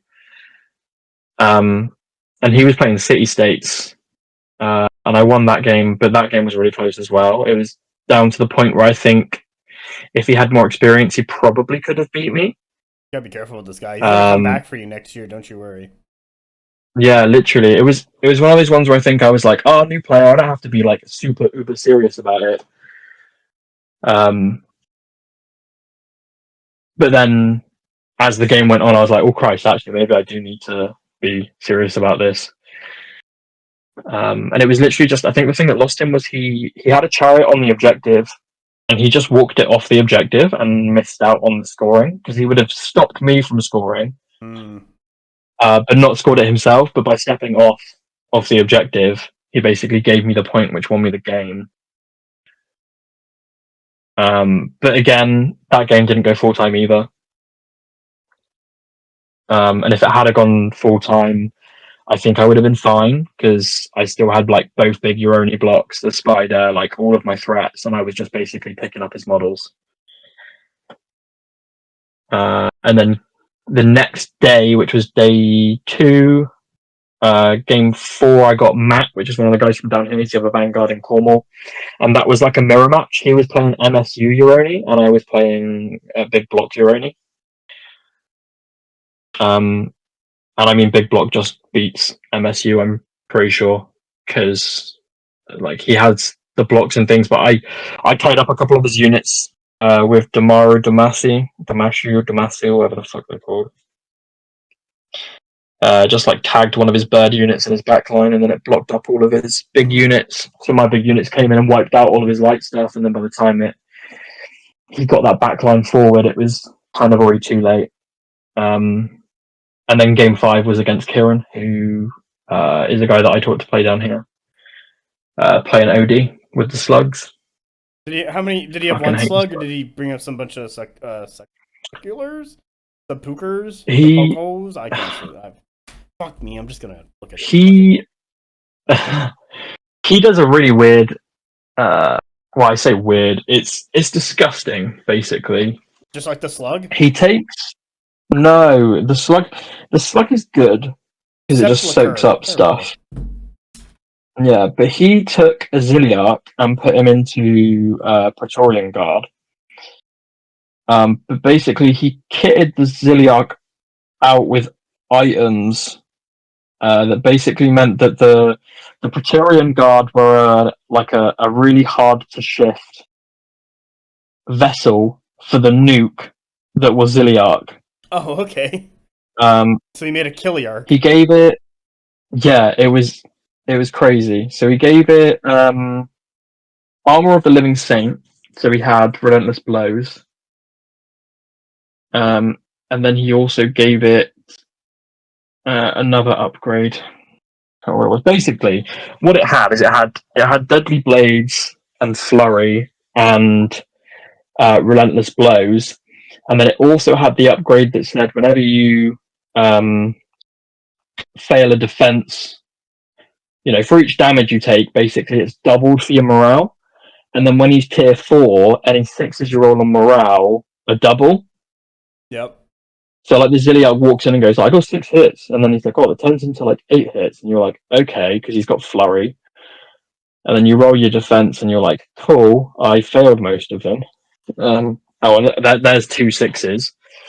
So it's like, oh, okay, my 8 damage has turned into 12 damage. Now you've got to take 24 resolve checks. And then you do 24 resolve checks, and then it's like all 6s turn into 2 damage. Yeah. It's just nuts. The last tournament, his Ziliarch one-shot a Hephaestion from max health. Oh, God. Are you okay? Do your Uroni need, or do they need like therapy? Kind of. It was filthy. Luckily, he kind of misplayed with that block, and I managed to kill it before it did too much damage. I just got to go first. He put it into my big unkillable block of Cami. The Tenacious 2 evade 2 Cami block. With the healing spider right behind it. Yeah, so he hit and whiffed his roll. Yeah, he whiffed it and did like 2 hits. Ooh. Which was mad because it's like Clash 4 with Flurry. Jesus. 6 attacks. Even on the reroll? He just rolled real bad. Yeah, even on the reroll, just literally sucked. All 5s and 6s, and then all 5s and 6s again. And then I slapped him back on the next round, and managed to go first, so he didn't get any of his bastion or anything. Memory of old. So I like slapped it down and then shot it in the flank with birds and managed to pretty much just kill it. But then again, that was his game. He should have won it.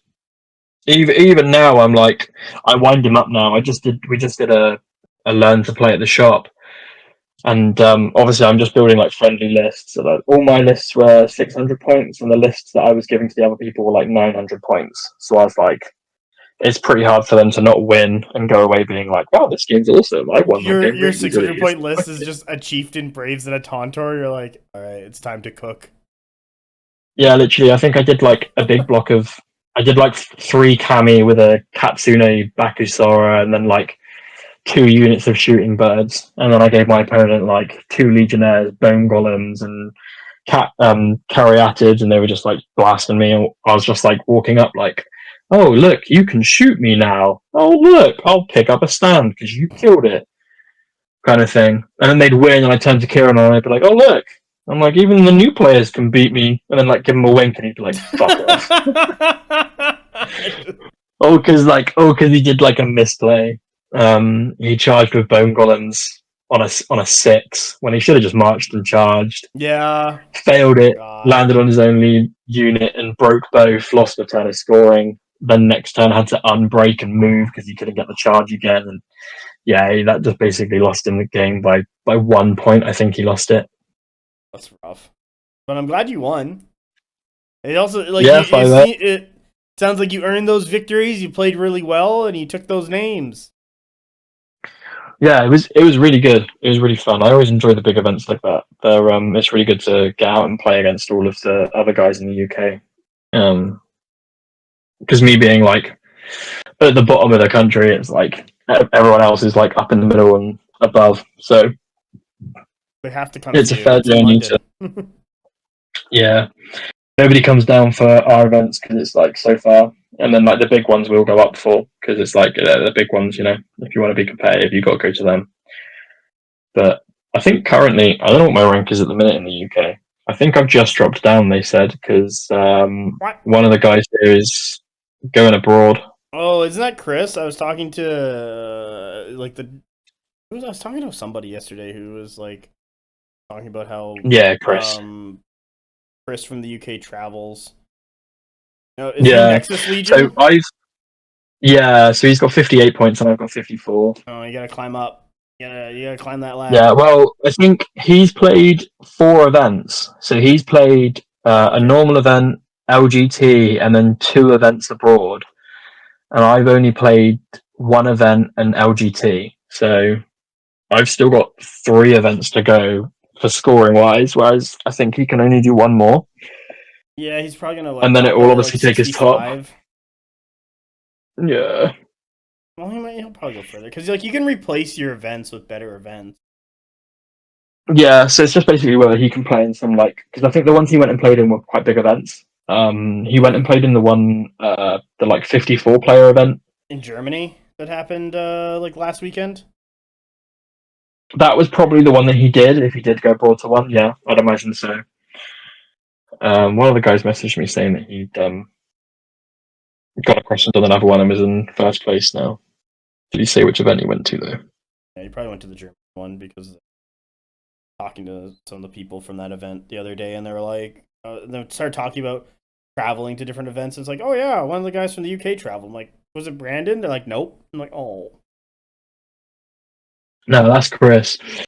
It's I'm not too worried because I'll still get I've still got Expo, which is a big one in the UK, which is 30 players normally. And then that will leave space for 2 small events down here, 2 12-player small events down here.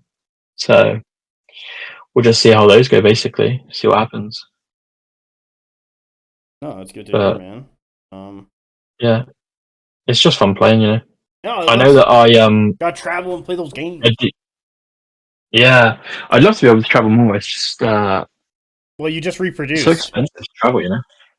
Yeah, and yeah, now you have small person, but that means you just have a local someone you can play with every day. They're like a baby learning to walk. Yeah. It's like you will learn Conquest before you walk, child. That's exactly it. I'm like, look at these models. I'm like, you see these? You'll learn to play with them one day. I'm like, Kid just grabs and rips it in half. It's like, hopefully. yeah, you're doing good, kid. I'd be like, oh, I'd be so wounded. I'd be wounded. But please no, not the models. It's like I play Magic, and I've just started playing Riftbound as well. And you get like the little dummy cards in there that gives you like the links or QR codes, and I'll open a pack and be like, "Wow, look at this!" And she'll be like, she'll grab it and be like, "Oh my god, look at! I'm gonna eat it!" And just puts it straight in her mouth, and I'm like, "Yeah, all right, kid." So I'm like, "You're not having any of the normal cards." Can I jam this in my mouth? Yes. Literally, it's like, can I scrunch this up in a ball and put it in my mouth? Yes, then I will. But it's all right. She's all right. Well, She's pretty good. I'm glad your family's doing well. Yeah, man. I think we've kind of covered everything. Anything you wanna plug or say before we kind of close out? No, not really. Do you want to plug your store and be like, look, I mean, yeah, we got play. Come here and play games and buy our shiz. Get your Conquest here. Yeah, it's not under American tariffs. You'll be good. That's the one. It's not. Yeah, we I play at still called Modular Worlds, which is down in Newquay in Cornwall. So if you ever want to like come down, it's a nice little seaside town. Really good nice. Waves for surfing. That's what it's known for, really. Is surfing. Newquay. It's a good surfing spot. It's like the place to go down in the southwest for surfing. Not that I surf. Is the water warm? Not why I would. Oh, absolutely not. It's fucking freezing. You can come surfing and like wear a wetsuit. Yeah, it is Baltic. It's very cold. It's not warm. In the summer, it might be. And then I guess I could plug Just Roll Ones for Aaron and James, and Josh and Around and for Josh, and not Josh. Well, it's Josh 3 and not Josh. They had to kill the second Josh because he was getting too rowdy. That's my lore for their podcast. That's your lore for their podcast. Yeah, so you have Josh 3 and not Josh. Yeah, because they had to kill the second one because he got too rowdy and they had to replace him with not Josh. Not Josh knows his place. Not Josh knows. He doesn't get killed off and be a. we can always get another. Not Josh 2. You got Josh 3 and not Josh 2. Yeah. You imagine if it was like, so we got Josh 3, Josh 4, and not Josh. It's like, what the fuck is happening? What happened to Josh 1 and 2? Didn't make it. Crazy. Well, it's been real good talking to you, man. It's been great talking to you as well. Thank you for coming on. Thank you for joining me. It was fun and exciting learning about the UK, the meta, your games, and to be honest, you're just a really swell guy. And hopefully, we both make it to Chios next year and we hang out on the beach again. I hope so. I've got a cruise booked. Oh, like to go next to Chios is on the cruise boat? No, so is it to come back from Chios? Well, my partner was like, "Oh, do you want to do a Norwegian cruise?" And I was like, "That sounds cool." So she booked it, and then I checked the dates, and they're the same dates that Chios was last year. Oh, Jesus Christ! Sorry, that like just been. So I said to Stanley, I was like, "What dates are you doing it next year?" And he was like, "I don't know." He was like, "Technically, this was 2 weeks earlier than it was last year." Yeah, so it fucking was. I'm kind of hoping that it can be like line up, so I can be like Norwegian cruise, get back, give the baby to the grandparents, and be like, you take her home, and then me and Shannon just like drive to London and jump on a plane and come over to Chios if I can. Your wife's name is Shannon. Are you gonna be like Ozzy Osbourne and like scream at her and be like, Shannon? Not quite. She'd probably beat me. Well, yeah, she's good for you then. Doesn't take any of your shit. Yeah. Oh, absolutely. I mean, hopefully you meet her and you'll see. But I'll just start screaming Shannon, and I'll just be like, you'll see me running down the beach, being chased by an angry British woman. She'll be like, what the fuck? She'll be like, next time I'm not coming. I'm like, sure, you Who can just is fucking go on that? your own. Ah, that's our Commonwealth friend, the Canadian. It's like, what the? Is he throwing cans of food into that hole over there? Yeah, don't worry about what's happening next. Just give him beers, he'll be alright. Yeah, I'll chill out. If we just keep him perpetually drunk, we'll be in a good spot. Absolutely. That's what you want to do. Yeah, it's a great feeling. It means I can relax. Just don't run out of beers. Yeah, that was their first mistake. Run out of beers, absolutely. They had the alcoholic countries show up. Like, they knew they needed more beer. Yeah. Australia and UK, like, that was just a recipe for you need more beer. They didn't have enough beer. I remember. It was literally. Go ahead.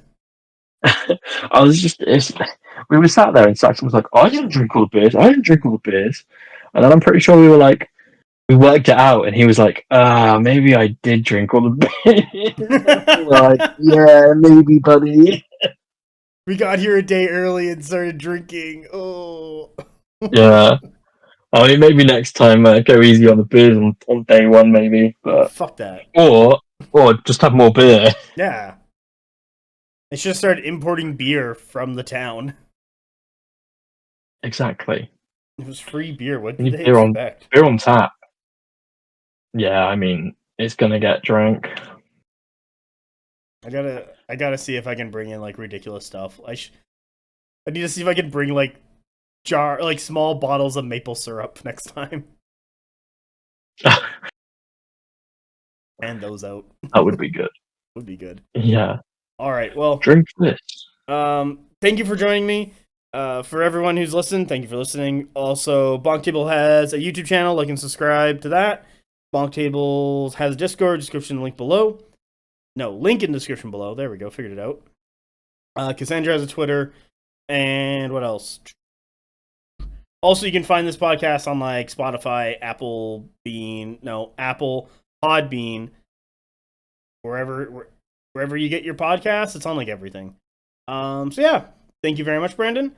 I hope you have a great rest of the day, and hopefully we'll see each other at Chios again. This was fantastic. Yeah, I hope so. Well, night. I'm probably gonna go to bed. It's like 11:15 now.